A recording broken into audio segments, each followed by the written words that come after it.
दोस्तों, इस वीडियो में हम सीजी व्यापम के क्षेत्र रक्षक परीक्षा में पूछे गए मैथ्स के कुछ क्वेश्चंस करने वाले हैं।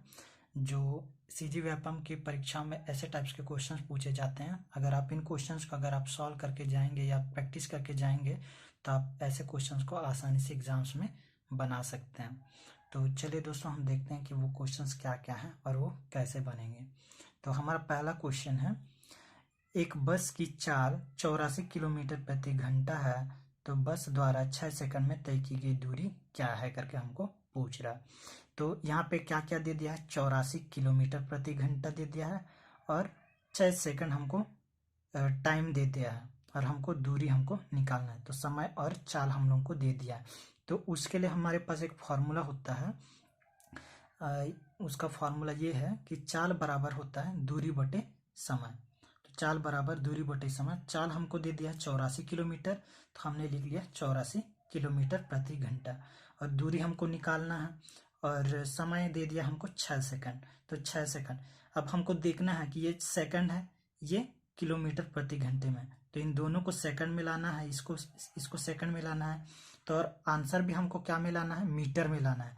तो उसके लिए हमको इसको सबसे पहले कन्वर्ट करना पड़ेगा। तो हम कन्वर्ट कर लेते हैं। जैसे 84 किलोमीटर प्रति घंटा है, इसको हमको मीटर प्रति सेकंड में कन्वर्ट करने के लिए इसमें हमको गुणा करना है 5/18। इसको हम 5/18 से गुणा करेंगे तो ये मीटर प्रति सेकंड में कन्वर्ट हो जाएगा। तो दूरी बटे क्या हो गया, 6 सेकंड। तो 6 सेकंड, इस सेकंड से सेकंड कैंसिल हो जाएगा। 6 कम 6, 6 3 18। अब इससे इसको डिवाइड करेंगे तो कितना हो जाएगा, 3 दूना 6, 3 8 24। तो आगे जो है क्या हो जाएगा, दूरी बराबर, इसको गुणा करेंगे तो 5 8 40, 5 दूनी 10 14, तो 140 मीटर हमारा आंसर आ जाएगा। तो ऑप्शन में कहीं 140 दिख रहा है क्या, तो ऑप्शन सी हमारा करेक्ट आंसर हो जाएगा। तो ऑप्शन सी इसका सही आंसर है। अब देखते हैं दूसरा क्वेश्चन। तो हमारा दूसरा क्वेश्चन है, समान लंबाई वाली दो रेलगाड़ियां समांतर लाइन पर एक ही दिशा में क्रमशः 42 किलोमीटर प्रति घंटे एवं 22 किलोमीटर प्रति घंटे की चाल से चल रही हैं। तो तेज गति वाली रेलगाड़ी धीमी गति वाली रेलगाड़ी को 54 सेकंड में पार करती है। तो दोनों रेलगाड़ियों की लंबाई होगी। तो हमको दोनों रेलगाड़ियों की लंबाई हमको निकालना है। तो सबसे पहले जब भी ऐसा क्वेश्चन देता है जिसमें दो चाल हमको दे दिया है और एक समय हमको दे दिया है, तो उस कंडीशन में हमको एक फॉर्मूला उसके लिए होता है। जैसे मैंने पिछला क्वेश्चन में बताया था कि चाल बराबर क्या हो रहा था, दूरी बटे समय हो रहा था। चाल बराबर दूरी बटे समय, लेकिन यहाँ पे दो चाल है तो इसलिए यहाँ पे होगा सापेक्ष चाल। सापेक्ष चाल, और यहाँ पे दूरी है तो इसमें दो रेलगाड़ी है तो क्या होगा, दोनों का कुल दूरी होगा बटे में समय है। तो दोनों का हमको क्या निकालना है, कुल दूरी निकालना है, यानी कि लंबाई। जो रेलगाड़ी की लंबाई होती है, जो रेलगाड़ी की लंबाई उसकी दूरी होती है। रेलगाड़ी का जो लंबाई होगा वही हमारा दूरी होगा। तो यहाँ पे जो दोनों रेलगाड़ियों की लंबाई अगर हमको मिल गया तो वही हमारा क्या होगा, दूरी होगा। यानी कि अगर हम दूरी निकाल लिए तो वही हमारा रेलगाड़ियों की।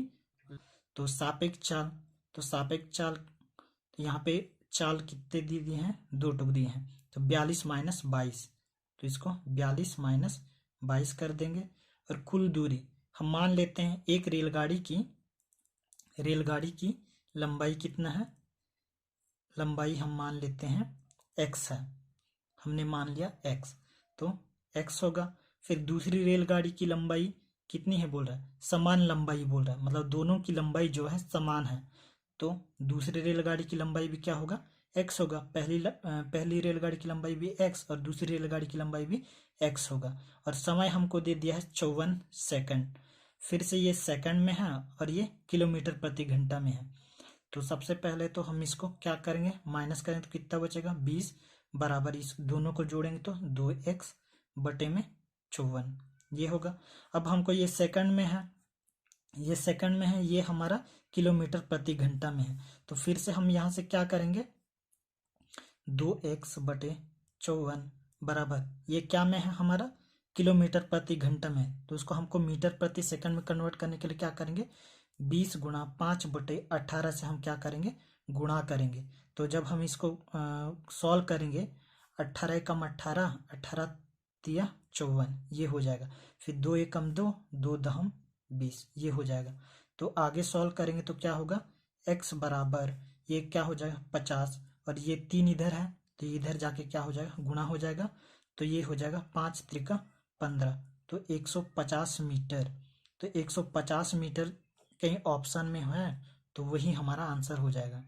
तो यहाँ पे ऑप्शन में देखते हैं, तो ऑप्शन बी हमारा सही आंसर हो जाएगा। हमारा दूसरा क्वेश्चन है, हम लोगों को दिया है 2.866 धन 2.134, और यहाँ पे भी सेम दिख रहा है आपको। तो जब ऐसा क्वेश्चन दिया है और हमको निकालना क्या है, उसका मान हमको निकालना है, तो हम लोग मान लेते हैं ये 2.866 जो है वो कहीं ना कहीं 3 के आसपास है। 2.866 कहीं ना कहीं तीन के आसपास है। तो ये क्या हो जाएगा, इसको हम मान लेते हैं 3, इसको मान लिए हम 3, और धन ये 2.134 है, ये कहीं ना कहीं 2 के आसपास है, तो हम इसको मान लिए 2। फिर यहाँ पे आप देख सकते हैं 2.866 है, फिर से ये कहीं ना कहीं 3 के आसपास है। 3 माइनस ये भी सेम है, ये भी सेम है, तो इसको भी हम मान लेते हैं 2 है। और नीचे क्या है, 0.732 है, ये कहीं ना कहीं 1 के आसपास है, तो हम मान लिए ये 1 है। तो यहाँ पर आपको ये दिख रहा होगा 3 धन 2, 3 3 ऋण 2, तो ये कहीं ना कहीं ये वाला फॉर्मूला लग रहा है कि ए धन बी ब्रैकेट में ए माइनस बी, ये क्या है, फॉर्मूला है। तो ये फॉर्मूला लग रहा है, तो इसको हम अप्लाई करेंगे तो ये क्या हो जाएगा, ए स्क्वायर माइनस बी स्क्वायर। तो हम यहाँ पे वैल्यू रख दिए 3 स्क्वायर माइनस 2 का स्क्वायर, तो ये तो एक ही रहेगा। तो जब हम इसको आगे सॉल्व करेंगे तो ये क्या होगा, 3 तिया 9 माइनस 4, तो जब हम इसको घटाएंगे तो कितना बचेगा, 5। तो ऑप्शन में जहाँ कहीं भी 5 होगा वही हमारा आंसर हो जाएगा। तो ऑप्शन सी हमारा सही आंसर हो जाएगा। अब देखते हैं ये वाला क्वेश्चन, ये 112वां क्वेश्चन। यहाँ पे आप लोगों को दे दिया है 0.8 गुणा 0.8 गुणा 0.8 धन 0.1 गुणा 0.1 गुणा 0.1, ऐसा आप लोगों को दे दिया है। तो हम इनको गुणा कर लेते हैं। सबसे पहले 0.8, तो 0.8 गुणा 0.8 गुणा 0.8 धन 0.1 गुणा 0.1 गुणा 0.1, इनको जब हम गुणा करेंगे तो ये जाएगा 88 64, फिर 64 गुणा 8 कितना हो जाएगा, 512। अब दशमलव अगर हम लगाएंगे तो कैसे लगाएंगे, 1 2 3, तो 1 2 3, तो यहाँ पे क्या आ जाएगा, 3 संख्याओं के आगे हमको दशमलव लगाना है। तो ये कितना हो गया, 0.512 धन, फिर ये क्या हो जाएगा, 1 हो जाएगा, कितना है 1, जब हम इसको करेंगे तो 0 0 1 ऐसा आएगा। तो जब हम इनको प्लस करेंगे तो क्या आ जाएगा, ये हो जाएगा 0.512, और इसको हम जोड़ेंगे तो ये आ जाएगा 0.513। तो जहाँ कहीं भी ऑप्शन में 0.513 होगा वही हमारा आंसर हो जाएगा। तो यहाँ पे ऑप्शन डी आप लोगों को दिख रहा होगा, यही हमारा करेक्ट आंसर है। अब देखते हैं दूसरा क्वेश्चन। हमारा जो अगला क्वेश्चन है वो है 250 केले बेचने पर एक फल विक्रेता को 50 केलों के विक्रय मूल्य के बराबर लाभ होता है, तो उसका लाभ प्रतिशत कितना है, ये हमको बताना है। हमको क्या क्या बताना है, लाभ प्रतिशत। हम मान लेते हैं 250 केले बेचने पर एक फल विक्रेता को, ये क्या कर रहा है, 250 केले बेच रहा है। तो जो ये 50 केले हैं, इन 50 केलों के बराबर क्या हो रहा है, उसको प्रॉफिट हो रहा है, यानी कि लाभ हो रहा है। क्या हो रहा है, लाभ हो रहा है। तो कहीं न कहीं वो जो है इसको कितने रुपए में खरीदा होगा, 200 रुपए में खरीदा होगा। तभी तो 50 किलो के बराबर उसको प्रॉफिट हो रहा है। तो ये कहीं ना कहीं इसको कितने में खरीदा है, 200 रुपये में, यानी कि कॉस्ट प्राइस कितना हो गया, 200 हो गया। तो इसका हमको प्रॉफिट परसेंट हमको निकालना है। तो प्रॉफिट परसेंट कैसे निकालता है, प्रॉफिट कितने का हो रहा है, वो 200 रुपये में क्या कर रहा था, क्या किया है, खरीदा है और उसको 250 में बेच रहा है, तब जाकर उसको कितने का प्रॉफिट हो रहा है, 50 का प्रॉफिट हो रहा है। कितने का प्रॉफिट हो रहा है, 50 का प्रॉफिट हो रहा है। तो प्रॉफिट परसेंट हम कैसे निकालते हैं, कितने का प्रॉफिट हो रहा है, 50 का प्रॉफिट हो रहा है। 50 का प्रॉफिट किस पे हो रहा है, 200 रुपये पे। 200 पे जब 250 में बेच रहा है तो 50 का प्रॉफिट हो रहा है, तो गुणा 100 करेंगे। तो जब हम इसको सॉल्व करेंगे तो ये हो जाएगा 2 एकम 2, 2 दूनी 4, 2 पंचे 10, तो 25। तो हमारा आंसर आ गया 25%। तो ऑप्शन में जहाँ कहीं भी 25 दिख रहा है वही हमारा आंसर हो जाएगा। तो ऑप्शन डी हमारा करेक्ट आंसर हो गया। तो मुझे उम्मीद है ये क्वेश्चन भी आपको समझ आ गया होगा। अब देखते हैं दूसरा क्वेश्चन। हमारा अगला क्वेश्चन है, यदि एक शंकु की ऊंचाई तथा आधार त्रिज्या दोनों को 100% बढ़ा दिया जाए तो शंकु का आयतन कितना गुना बढ़ जाएगा। तो हमको शंकु का आयतन हमको बताना है। तो उसके लिए सबसे पहले आपको पता होना चाहिए कि शंकु का आयतन होता क्या है। तो शंकु कैसे रहता है, ये क्या है, शंकु ऐसे रहता है। तो इसमें क्या क्या है, एक तो त्रिज्या है और एक हाइट है, एच है, और ये त्रिज्या है। तो इसमें क्या क्या हो रहा है, तो शंकु का आयतन सबसे पहले पता होना चाहिए।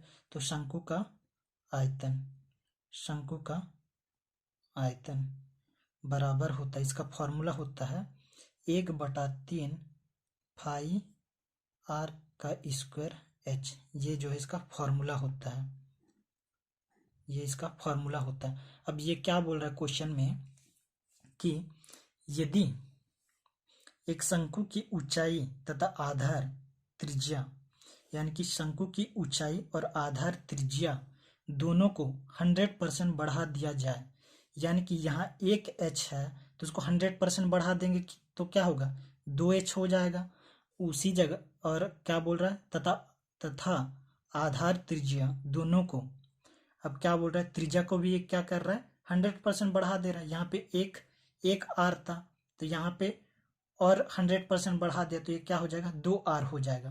तो यहाँ पे हम फॉर्मूला में हम मान रखेंगे 1/3 पाई, और यहाँ पे आर स्क्वायर है। तो यहाँ पे क्या हो रहा है, इसको क्या कर दिया, 100% बढ़ा दिया है।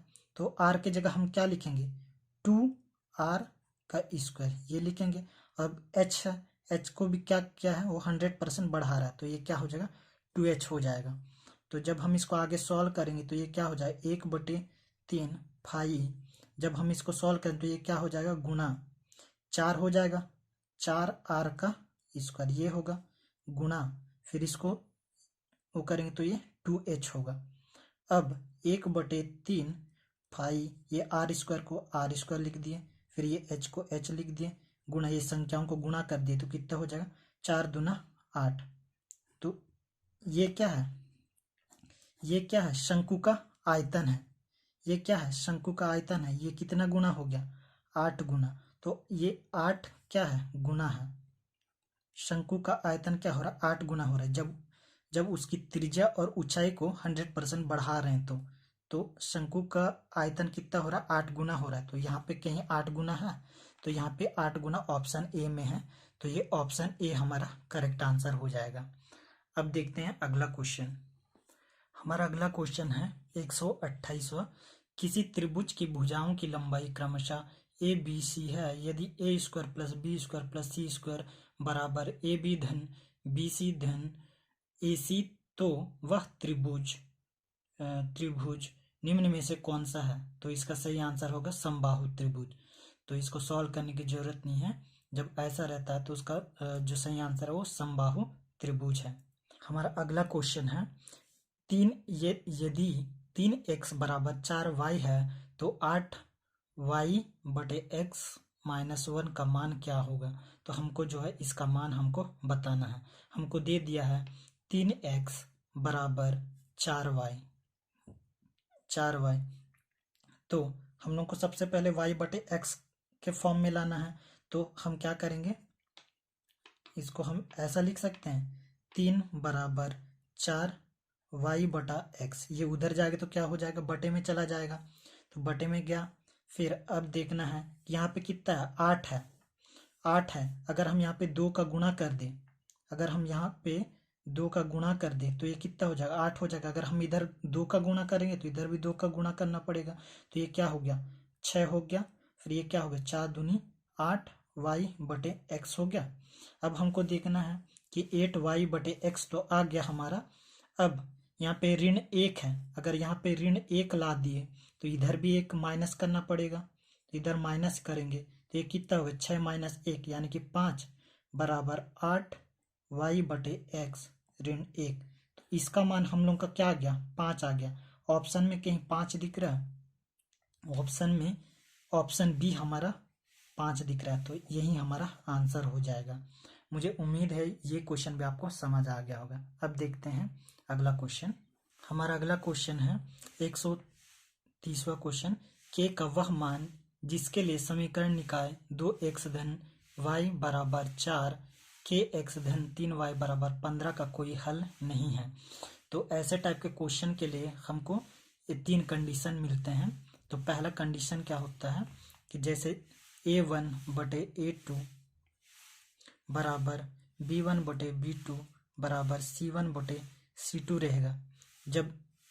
जब ये दोनों बराबर रहेंगे लेकिन ये बराबर नहीं रहेगा तो उस कंडीशन में ये कोई हल नहीं ये होता है। और यही कंडीशन यहाँ पे बोला है कि का कोई हल नहीं होगा, तो यही हमको यहाँ पे सॉल्व करना है। तो दूसरा कंडीशन होता है a1 बटे a2 बराबर b1 बटे b2 बराबर c1 बटे c2। जब ये तीनों बराबर होते हैं तो ये अनंत हल होते हैं, अनंत हल करके होता है। और तीसरा कंडीशन होता है a1 बटे a2 इस बराबर b1 बटे b2। जब ये जो है बराबर नहीं होंगे तो उस कंडीशन में ये होता है अद्वितीय हल, अद्वितीय हल। तो आप यहाँ पे देख सकते हैं हमको कौन सा कंडीशन दिया है, कोई हल नहीं, तो ये हमको दिया है। तो सबसे पहले तो हमको इक्वेशन क्या क्या दिया है वो हम लिख लेते हैं। इक्वेशन हमको दिया है 2x धन y बराबर 4 है, तो इसको हम इधर लाएंगे तो ये क्या हो जाएगा, ऋण 4 बराबर 0 हो जाएगा। ये एक समीकरण हो गया। और दूसरा समीकरण क्या होगा, के एक्स धन 3y और ये 15 को हम इधर लाएंगे तो ये क्या हो जाएगा, ऋण 15 बराबर 0। तब हम इन दोनों को हम क्या करेंगे, यहाँ पे तुलना करेंगे। तो a1 बराबर हमको क्या दिया है, a1 बराबर हमको दिया है 2 और b1 बराबर क्या दिया है 1। यहाँ क्या है, a1 बराबर 2 b1 बराबर 1 और c1 बराबर हमको दिया है ऋण 4। तो दूसरा हमको a2 बराबर क्या दिया है k और b2 बराबर क्या दिया है 3 और c2 बराबर क्या दिया है ऋण 15। तो यहाँ पे हम ये वाला हमको कोई हल नहीं करके बोल रहा है, तो ये वाली इक्वेशन हम यहाँ पे अप्लाई करेंगे। तो a1 बटे a2 बराबर b1 बटे b2 बराबर c1 बटे c2। ये तो बराबर नहीं होगा, ठीक। तो यहाँ पे हम यहाँ से मान निकाल लेंगे क्योंकि ये तो बराबर नहीं होगा, तो जो बराबर होगा वहाँ से हम मान निकाल लेंगे। तो a1 बटे a2 क्या है, तो यहाँ पे हम वैल्यू पुट करेंगे तो क्या हो जाएगा 2 बटे k बराबर b1 कितना है 1 है और यहाँ पे 3 है, b2 कितना 3 है। तो हम जब इसको सॉल्व करेंगे तो k उधर चला जाएगा तो k बराबर हो जाएगा, ये 3 इधर गुना हो जाएगा तो 6। तो k का मान हमारा कितना आ गया 6। तो यहाँ पे k का मान क्या होगा, k का वह मान जिसके लिए समीकरण निकाय का कोई हल नहीं होगा। तो ऑप्शन डी हमारा इसका सही आंसर हो जाएगा। तो ऑप्शन डी हमारा इसका करेक्ट आंसर हो जाएगा। अब हमारा अगला क्वेश्चन है, एक भिन्न का हर उसके अंश से 2 अधिक है। यदि अंश में 3 जोड़ा जाता है तथा हर में 4 घटाया जाता है तो 2 प्राप्त होता है, तो भिन्न है। ये हमको क्वेश्चन दे दिया है। तो इसमें क्या बोल रहा है, एक भिन्न का हर, मान लेते हैं भिन्न का हर उसके अंश से 2 अधिक है, उसके अंश से, तो मान लेते हैं अंश कितना है, x है, x है। तो क्या बोल रहा है, उसके अंश से, मान लेते हैं x क्या है, अंश है, तो एक भिन्न का हर उसके अंश से 2 अधिक है, तो उसके अंश से क्या हो रहा है, 2 अधिक हो रहा है उसका हर। ठीक, ये तो पहला हो गया। फिर क्या बोल रहा है, यदि अंश में 3 जोड़ा जाए, अब क्या कर रहा है, अंश में 3 जोड़ रहा है, तो यहाँ पे हमने जोड़ दिया 3, तथा हर में 4 घटाया जाता है, फिर जो है हर में कितना घटा रहा है, 4 घटा रहा है, तो उस कंडीशन में क्या हो रहा है, तो 2 प्राप्त होता है।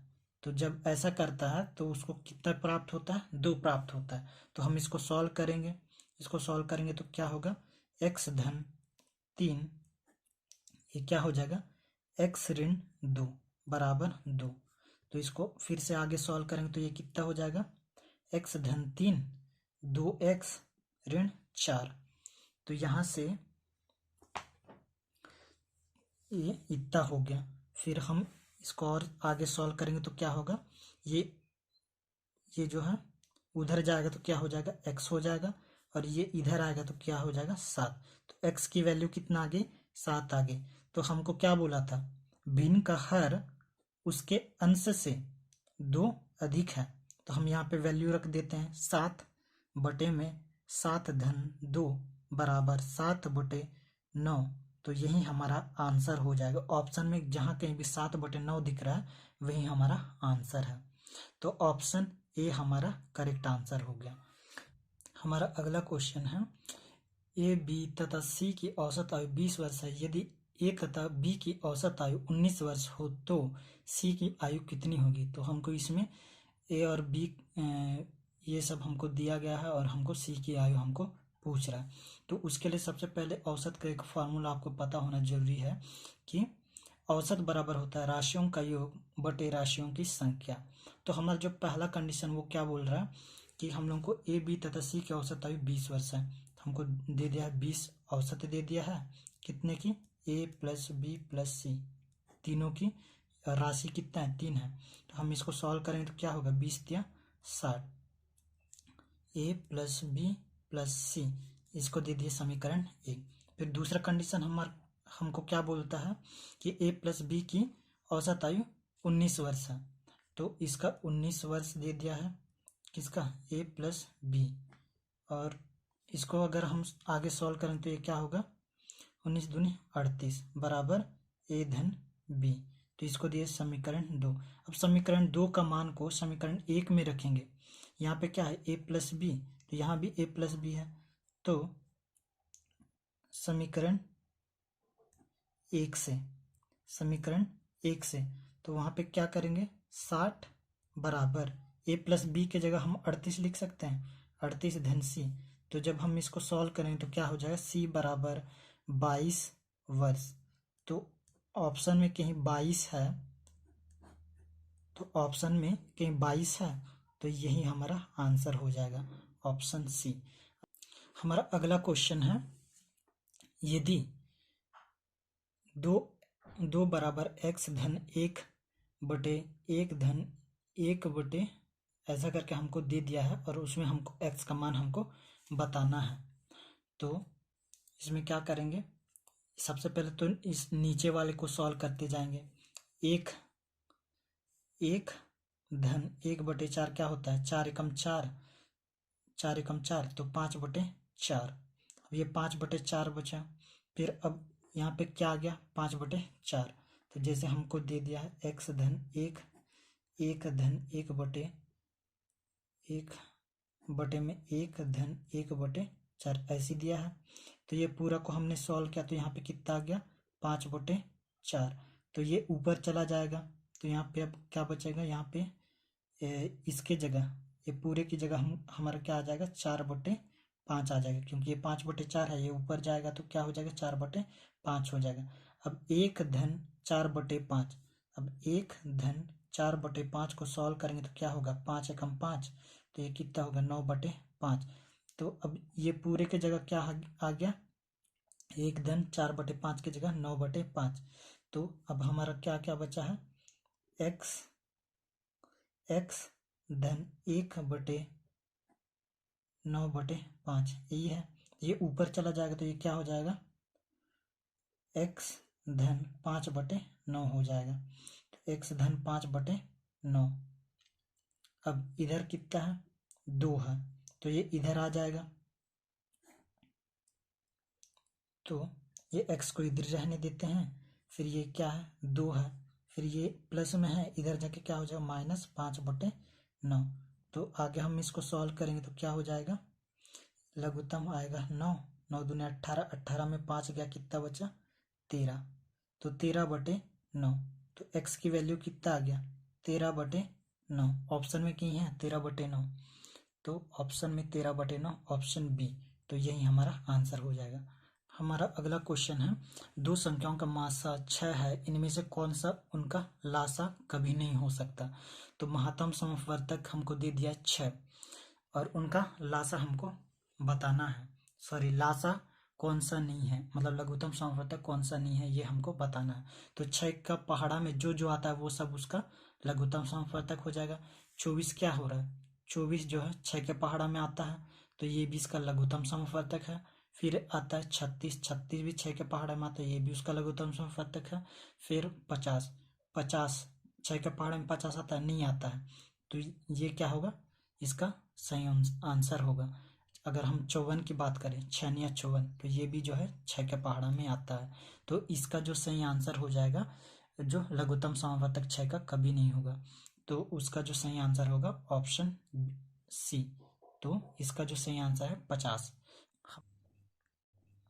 हमारा अगला क्वेश्चन है 135वां क्वेश्चन, 5 लगातार सम संख्याओं का औसत 14 है, तो उनमें से सबसे बड़ी एवं सबसे छोटी संख्याओं का अंतर क्या है।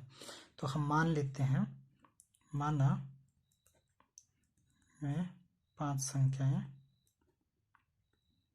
माना वे 5 संख्याएं क्या क्या है, x धन 1, 5 सम संख्याएं x धन 1, x धन 3, फिर x धन 5, फिर x धन 7, फिर x धन 9, ये 5 संख्याएं हैं और इनका क्या बोल रहा है, औसत दे दिया है। तो औसत बराबर होता है राशियों का योग बटे में राशियों की संख्या।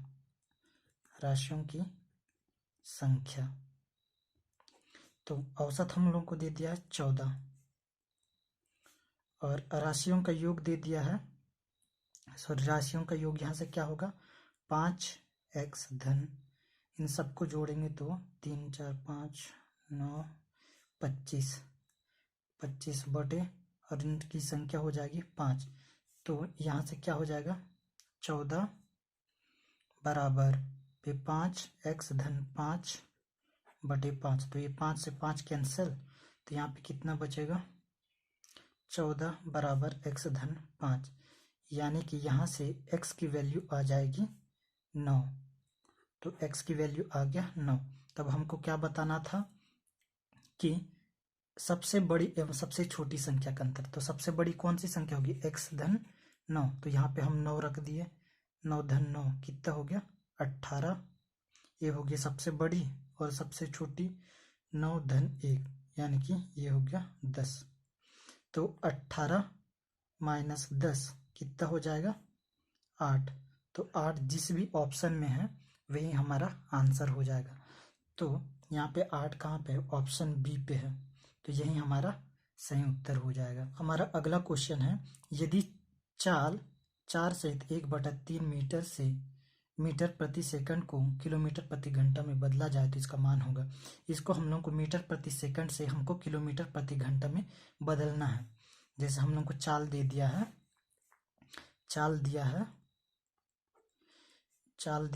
4 सहित 1/3 मीटर प्रति सेकंड, इसको हम ऐसा लिख सकते हैं 3 चौक 12 धन 1 13/3 मीटर प्रति सेकंड। मैंने पहले भी आप लोगों को बताया है, अगर किलोमीटर प्रति घंटे से अगर हमको मीटर प्रति सेकंड में जाना है तो हमको क्या करना है, अगर इसको इससे उधर जाना है तो हमको 5/18 से गुणा करते हैं। अगर उधर से इधर आना है तो हमको 18/5 से गुणा करते हैं। तो हमको मीटर प्रति सेकंड से हमको किलोमीटर प्रति घंटा में जाना है तो हमको किससे गुणा करना पड़ेगा, 13/3 गुणा 18/5, तो 18/5। तो इसको हम काटेंगे तो 3 एकम 3, 3 छक्का 18, तो ये हो जाएगा 13 छक्का 78/5, तो ये हो जाएगा 15 सहित 3/5 इसका आंसर हो जाएगा। तो 15 सहित 3/5 जिस भी ऑप्शन में है वही हमारा आंसर हो जाएगा, ऑप्शन बी हमारा आंसर हो जाएगा। हमारा अगला क्वेश्चन है, यदि ABCD चतुर्भुज में एंगल ए हम लोग को दे दिया है, एंगल ए बराबर 1/2 एंगल बी, क्वेश्चन नंबर 141वां। फिर दे दिया हम लोग को एंगल बी बराबर दे दिया है एंगल सी धन 12 डिग्री। फिर दिया है हम लोग को एंगल सी बराबर 2 एंगल डी, ये हमको दे दिया है। तो हम लोग को क्या निकालना है, angle A plus angle D. तो सबसे पहले तो हम लोग को पता है कि चतुर्भुज के चारों कोणों का योग 360 होता है। तो एंगल ए एंगल बी धन एंगल सी धन एंगल डी बराबर होता है 360 डिग्री। तो एंगल ए तो ऐसे रहेगा क्योंकि हमको एंगल ए और एंगल डी चाहिए, तो इसलिए एंगल ए सेम ऐसे रहेगा। फिर एंगल बी के जगह हम क्या लिख सकते हैं, एंगल बी के जगह हम 2a लिख सकते हैं, 2 एंगल ए लिख सकते हैं।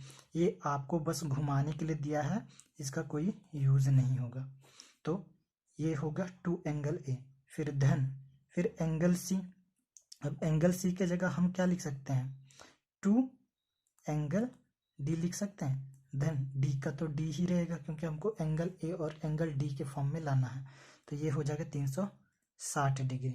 जब हम इनको सॉल्व करेंगे तो ये क्या हो जाएगा, 3 एंगल ए धन 3 एंगल डी बराबर 360 डिग्री।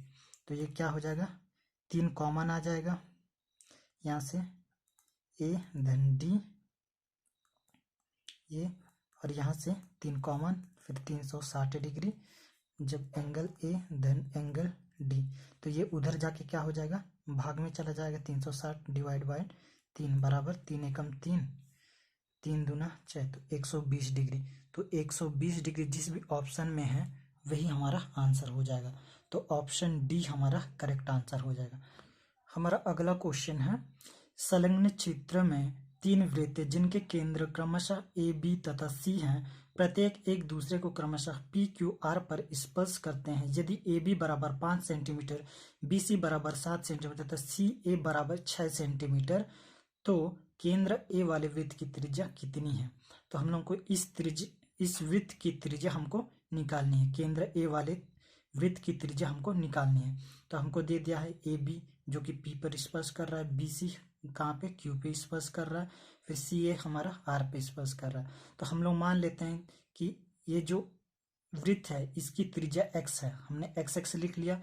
फिर इस वृत्त की त्रिज्या हमारा y मान लेते हैं, तो ये वाई वाई हो गया। फिर इस वृत्त सी की त्रिज्या हम मान लेते हैं जेड जेड है। तो अब हम यहाँ से ऐसा लिख सकते हैं, ए बी बराबर हमको दे दिया है, ए बी को हम ऐसा लिख सकते हैं, एक्स धन वाई लिख सकते हैं। ए बी को एक्स धन वाई लिख सकते हैं। और ए बी बराबर है 5 सेंटीमीटर, तो यहाँ पे 5 सेंटीमीटर लिख लिए। फिर उसके बाद वाई धन जेड, तो वाई धन जेड लिख सकते हैं बी सी को, तो बी सी बराबर वाई धन जेड, तो और इसका दे दिया है 7 सेंटीमीटर। उसके बाद आता है सी ए यानी कि जेड प्लस एक्स, तो यहाँ से जेड प्लस एक्स, ये कितना दे दिया हम लोग का 6 सेंटीमीटर, 6 सेंटीमीटर। तो इनको समीकरण 1, समीकरण 2, फिर समीकरण 3 ऐसे दे दिए। फिर हम जब इन तीनों को जोड़ेंगे प्लस करेंगे, इन तीनों को हम क्या करेंगे, प्लस करेंगे, तो क्या आ जाएगा 2x plus y plus z बराबर ये हो जाएगा 6 6 12 6 3 18। तो x plus y plus z बराबर आ जाएगा, ये इधर जाएगा तो 2 × 18 हो जाएगा। तो अब जो है हमको क्या निकालना था, वृत्त ए, केंद्र ए वाले वृत्त की त्रिज्या हमको बतानी थी, यानी कि x का वैल्यू हमको फाइंड आउट करनी है। तो यहाँ पे x है तो वाई जेड का अगर हम मान रख देंगे तो x की वैल्यू निकल जाएगी।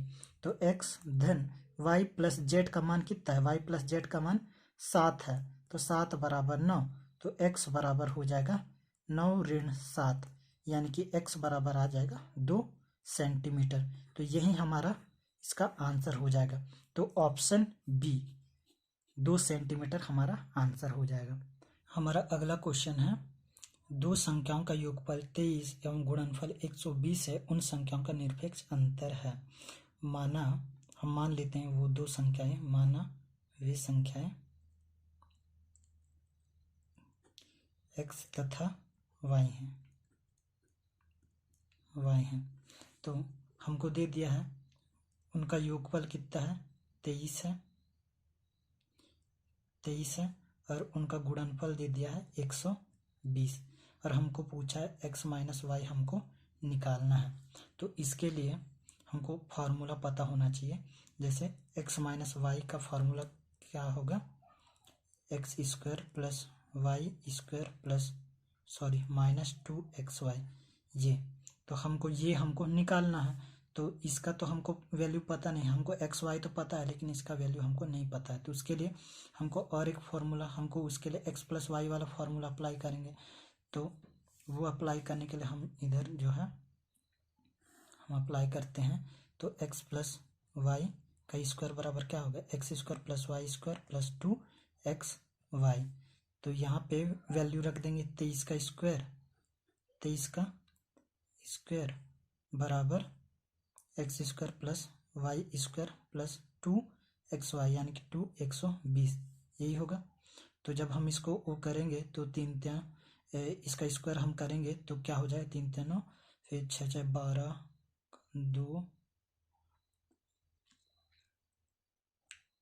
2 फिर 4 5 529 आ जाएगा। फिर x square plus y square धन ये हो जाएगा 240। जब हम इनको माइनस करेंगे तो ये हो जाएगा 9, फिर हो जाएगा 8, फिर 289, x square plus y square ये निकल के आएगा। तो हम यहाँ अब इस वैल्यू को हम यहाँ पे रख सकते हैं। तो हम यहाँ पे रखेंगे तो ये क्या हो जाएगा 289 माइनस एक्स वाई की वैल्यू 120 है, तो दोनों को गुणा करेंगे तो ये हो जाएगा 240। तो जब हम इसको माइनस करेंगे तो ये हो जाएगा 49। तो x माइनस वाई, जब ये स्क्वायर है तो इधर क्या हो जाएगा, करनी लग जाएगा। तो x माइनस वाई बराबर क्या हो जाएगा 7। तो यही हमारा इसका आंसर हो जाएगा। तो ऑप्शन में कहीं 7 वाला है, तो ऑप्शन सी हमारा करेक्ट आंसर हो जाएगा। हमारा अगला क्वेश्चन है, यदि n 3 से विभाजित होने पर शेषफल 1 है तो n स्क्वायर को 3 से विभाजित करने पर शेषफल होगा। तो अगर n को हम 3 से विभाजित करते हैं तो शेषफल 1 आता है। तो कहीं ना कहीं n के जगह पे क्या है, 4 है, तभी तो हम इससे डिवाइड करें तो क्या हो जाएगा, 1 शेषफल बचेगा। अब क्या बोल रहा है, n स्क्वायर को 3 से विभाजित करने पर, n स्क्वायर को 3 से विभाजित करने पर शेषफल कितना बचेगा करके ये पूछ रहा है। तो n बराबर कितना है, 4 है, तो यहाँ पे 4 का स्क्वायर हो जाएगा, 4 का स्क्वायर बराबर बटे 3, तो यानी कि 16/3। तो फिर से इसका शेषफल कितना आएगा, जब हम 16 को भाग देंगे तो क्या बचेगा, 3 पंचे 15, तो शेषफल कितना बच रहा है, एक ही तो बच रहा है। तो ऑप्शन ए हमारा सही आंसर हो जाएगा। 147वां क्वेश्चन क्या बोल रहा है, 30 किलोमीटर दूरी तय करने में ए बी से 2 घंटे अधिक लेता है। हम मान लेते हैं यदि ए अपनी चाल दुगुनी कर दे तो उसी दूरी को तय करने में बी से 1 घंटा कम लेता है। तो ए की चाल कितनी है। मान लेते हैं बी जो है x घंटा लगाता है, ठीक है, बी जो है x घंटा लगाता है, और हम ए की चाल हमको निकालना है। तो सबसे पहले तो ए की चाल कितना चाल बराबर दूरी बटे समय होता है, तो बी से 2 घंटे कम लगाता है, यानी कि बी मान लेते हैं x घंटा लगाता है तो 2 घंटे अधिक लगा रहा है, तो x धन 2 हो जाएगा। एक समीकरण 1 हो गया। फिर बोल रहा है यदि चाल दुगुनी कर दे, अब एक ही चाल को हम क्या कर दे रहे हैं, दुगुना कर दे रहे हैं, तब क्या कर रहा है, तो ये अपनी चाल दुगुनी कर दे तो इस दूरी को तय करने में बी से 1 घंटा कम लगाता है, तो बी से 1 घंटा कम लगाएगा। इसको मान लेते हैं समीकरण 2। तो अब यहाँ से a बराबर क्या हो जाएगा, 30 बटे ये 2x माइनस 1, ये हो जाएगा। ये समीकरण 2 दे देते हैं इसको। अब ये भी a है, ये भी a है, दोनों बराबर हो जाएंगे, तो दोनों बराबर हो जाएंगे तो क्या हो जाएगा, दोनों बराबर हो जाएंगे तो क्या हो जाएगा, 30 बटे x धन 2 बराबर 30 बटे 2x माइनस 2 हो जाएगा। तो जब हम इनको गुणा करेंगे तो ये कट जाएगा, फिर ये इधर आ जाएगा, 2x माइनस 2 बराबर x धन 2। तो यहाँ से हम लोगों को मिल जाएगा x बराबर 4, x बराबर 4। अब हमको क्या बोल रहा है कि a की चाल कितनी है। अब हम इसको x बराबर 4 को हम समीकरण 1 में रख देंगे तो क्या हो जाएगा, a की चाल बराबर 30 बटे x के जगह हम 4 रख दिए धन 2, तो ये क्या हो जाएगा, 30 बटे में 4 धन 2 6, 6 कम 6, 6 पंचे 30, तो 5 घंटे लगेंगे। कि ऑप्शन में 5 घंटे दिख रहा है, तो 5 किलोमीटर प्रति घंटा, तो यही हमारा आंसर हो जाएगा, 5 किलोमीटर प्रति घंटा। हमारा अगला क्वेश्चन है, एक मिसाइल 1386 किलोमीटर प्रति घंटे की गति से चलती है तो 1 सेकंड में वह कितनी दूरी तय करेगी। सिंपल, इसमें भी वही हमको करना है। ये किलोमीटर प्रति घंटा दिया, मतलब ये चाल दे दिया है। चाल बराबर होता है दूरी बटे समय। तो हमको 1 सेकंड समय भी दे दिया है, तो चाल हमको दे दिया है 1386 किलोमीटर प्रति घंटा, तो दूरी, और यहाँ पे समय हमको दे दिया है 1 सेकंड। तो इसको फिर से सेकंड में हम कन्वर्ट करेंगे, तो इसको हम सेकंड में कन्वर्ट करें, 1386 गुणा, तो यहाँ 5/18 से गुणा कर देंगे तो ये हो जाएगा दूरी। तो इसको हम जब हम भाग देंगे तो ये क्या हो जाएगा, 18 एकम 18, 18 सत्ते 124, 18 सत्ते 124, तो 138 में 124 माइनस होगा तो ये हो जाएगा 2, फिर 12, फिर से 18 सत्ते 124, तो 77 गुणा 5 हो जाएगा। जब हम इनको गुणा करेंगे तो ये हो जाएगा 5 सत्ते 35, 5 सत्ते 35, 35 36 37 38, तो 385 मीटर। तो 385 मीटर जहाँ भी है वही हमारा आंसर हो जाएगा, ऑप्शन बी हमारा करेक्ट आंसर हो जाएगा। हमारा अगला क्वेश्चन है, आप लोग यहाँ पे देख सकते हैं 4 की घात 61, यहाँ पे ऐसा होगा 4 की घात 61 धन 4 की घात 62 धन 4 की घात 63 धन 4 की घात 64, ऐसा करके होगा। तो सिंपल आप लोगों को यहाँ पे क्या करना है, आपको यहाँ से 4 की घात 61 को कॉमन निकाल देना है, तो यहाँ पे बचेगा 1 धन 4 की घात 2, 4 की घात 1 धन 4 की घात 2 धन 4 की घात 3, ऐसे बचेगा। तो जब हम इनको सॉल्व करेंगे तो क्या हो जाएगा, 4 की घात 61, फिर 1 धन 4 धन 16 धन 64, ये हो जाएगा। तो इन सबको जोड़ेंगे तो क्या हो जाएगा, 4 की घात 61, 6 4 10, 4 14, 15 का 5, फिर 6 7 8, तो 85 आ जाएगा। अब हमको देखना है कि ऑप्शन में जो 3, 10, 11 और 13 है कि ये किससे कट रहा है। क्या ये 3 से कट रहा है, नहीं कट रहा है, 10 से कट रहा है, नहीं कट रहा है, 11 से कट रहा है, नहीं कट रहा है, 13 से कट रहा है, नहीं कट रहा है, तो नहीं कट रहा, हमको पता नहीं चल रहा। तो फिर से हम क्या कर दिए, 4 की घात 60 कर दिए, 1 4 को यहाँ पे गुणा कर दिए, 4 पंचे 20, तो 2 4 8 32 33 34, 340। अब देखना है 3 से ये कटेगा क्या, तो ये नहीं कटेगा, 11 से कटेगा नहीं कटेगा, 13 से कटेगा नहीं कटेगा, तो ये 10 से कटेगा, तो आप बोलेंगे 10 से कटेगा, तो इसका जो सही आंसर होगा वो 10 होगा। तो 149 का सही आंसर होगा, निम्न में से किससे विभाज्य है, तो ये 10 से विभाज्य है, तो ऑप्शन बी हमारा सही आंसर हो जाएगा। अब जो है हमारे पास लास्ट क्वेश्चन बाकी है, 150वां क्वेश्चन। तो ये क्वेश्चन क्या बोल रहा है, रमेश के वेतन में 20% की वृद्धि कर दी गई, बढ़े हुए वेतन को 20% कम करने पर रमेश को कितने प्रतिशत की हानि होती है। तो मान लेते हैं हम कि रमेश के वेतन में 20% की वृद्धि कर दी। मान लेते हैं रमेश को वेतन कितना मिलता था, स्टार्टिंग में 100 वेतन मिलता था, मतलब 100 रुपये उसको मिलता था, और उसमें 20% का वृद्धि हुआ, यानी कि उस 20% का वृद्धि हुआ तो वो कितना हो गया, 120